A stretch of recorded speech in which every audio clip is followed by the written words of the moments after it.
সেই একটা অচেনা এক জঙ্গল এসে পড়েছি। তাই এটা দক্ষিণ এশীয় মহাদেশের একটা বড় একটা অংশ, যেটা থেকে আমরা অনেক দেখতেই পাচ্ছেন আপনারা, এই যে কি বড় একটা অ্যামাজনের মতন জঙ্গল।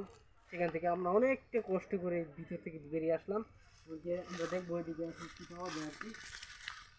ও গড, এই দেখেন গাইস, এই দেখেন, এটা সেই সাপ, যে সাপ আর কি নাকি যে অ্যামাজন নদীতে ডুব পারতো, এমন সাপ। মানে এই প্রজাতিটাকে খুব কমই দেখা যায়। এই প্রজাতির মধ্যে মনে হয় 7,000 প্রজাতির একটা সাপ ছিল, এর মধ্যে এটা অন্যতম।